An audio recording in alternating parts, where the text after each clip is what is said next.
Alright guys, how's it going? Welcome to Golazo España. In this video, we're going to be focusing exclusively on Real Madrid news, what's in the papers today over here in Spain. So I've taken a look at MARCA, AS, Sport, Mundo Deportivo, etc., etc. Obviously, Sport and Mundo Deportivo have an emphasis on Barcelona. The other two are more Real Madrid, obviously based in Madrid. So Rüdiger's plan to resurrect after painful end to the season. Antonio Rüdiger ended the season on a bitter note with a costly error against PSG in the Club World Cup, which he considers the worst mistake of his career, apparently. He played most of the season with a torn meniscus, choosing surgery only after the Copa del Rey final, where he was also sent off. Despite the injury, he rushed his recovery to be available for the Club World Cup, motivated by his passion for the club and desire to represent Germany in the World Cup. Rüdiger won't be available for the first league match due to suspension, but sees that as a chance to be fully fit for the second match. With Xabi Alonso now in charge, he's determined to regain top form and prove himself again as a defensive leader. What I should say here is I'm not reading articles to you. These are my notes that I compiled when I was in the cafe. Each morning I go to the cafe and I do all my Liverpool stuff, and then I look for things that I feel you guys might be interested in. But like I say, we're just going to focus on Real Madrid in this video. Real Madrid looked to centre-back after PSG collapsed. This was an article in Marca by Jose Felix Diaz. He's the closest journalist to Real Madrid, in my opinion. And basically in this article, he said that Real Madrid's central defence is under scrutiny after the 4-0 loss to PSG. While Dean Huijsen stood out positively, the performances of Rüdiger and Asencio were disappointing, and Alaba remains injured. Ibrahima Konate is firmly on the radar. He's in his final contract year and refusing to renew, which Madrid sees an opportunity if Liverpool choose to sell. I've done a specific video or a dedicated video about that on Cop Talk TV if you want to go and see it. There's a fear within the club that if they don't strengthen, they could repeat last season's defensive weaknesses. Militao returned, but too late in the PSG game to draw meaningful conclusions. And the club sees defensive reinforcements as essential despite already having 5 centre-backs.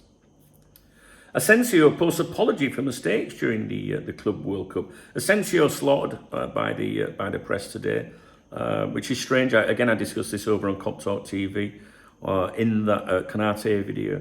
Asencio, they did nothing but big him up all last season, and now that they're slaughtering him because he didn't do well. But this is what happens at Real Madrid.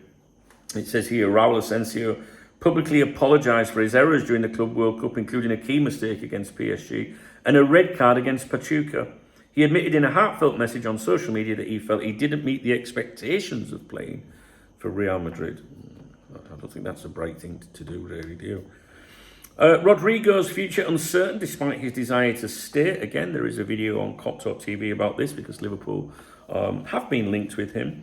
Rodrigo barely featured in the Club World Cup under Xabi Alonso, sparking speculation about his future. Despite limited minutes, no one at Real Madrid has told him he's for sale. Rodrigo wants to stay and fulfil his potential at the club, where he's under contract until 2028. That's a claim obviously coming from his agent. Xabi said his lack of minutes was a tactical decision, not a reflection on his future, but he didn't rule out a sale either or comment on his availability. His lack of playing time could harm both his value and his chances of making Brazil's World Cup squad, as Rafa Benitez would say, squad, for sure. Modric bids farewell with emotional message to Florentino Perez. Luka Modric has played his last game for Real Madrid. He shared a farewell message, thanking the club, fans, and especially the president, Florentino Perez. He said Perez treated him with special affection and even cried at Modric's final game. Modric said he will always be a Madridista. I can never pronounce that name. Madridista. Easter. Sounds like Easter, doesn't it? Easter eggs. Oh, fucking hell. And considers winning La Decima the defining moment of his career. Madrid must sell before buying more players. Madrid's squad is at capacity, 25 first-team players. With Alvaro Carreras joining soon, the club must sell before making more signings. Alonso wants a central midfielder and another centre-back, but to do that, some exits are needed. Currently, only Dean Huijsen is seen as a centre-back with no question marks. Others like Rüdiger, Asencio and even Militao have fitness or form concerns. If Xabi sticks with 3 centre-backs, 5 may not be enough for a full season. Hence the interest in Ibrahima Konate. Vinicius turns 25 amid questions over his future. Excuse me. Vinicius celebrates his 25th birthday today, having spent 7 years at Madrid.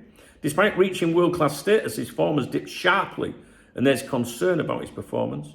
His renewal until 2030 is verbally agreed, but not yet signed. Under the new deal, he would become Madrid's top earner at around 20 million euros net annually. That's fucking madness, isn't it? The club is expected to finalise the contract after he returns from his US holiday and NBA tour. Mendy on the market again after injury-plagued season. Real Madrid are actively trying to sell Ferland Mendy, who played only 36% of minutes last season. He suffered multiple muscle injuries and hasn't managed a strong return. The arrival of Carreras and the presence of Fran Garcia mean the left-back role is overcrowded and Mendy is seen as the weakest option. His style may not suit Xabi Alonso's tactics, which favour more attacking fullbacks, like Trent Alexander-Arnold. Right, what's this one? Fetal joins Castilla as Gonzalo prepares for first team. Real Madrid have signed 20-year-old striker Rashad Fetal, I think you pronounce his name, from Almeria for Castilla, which is basically like the,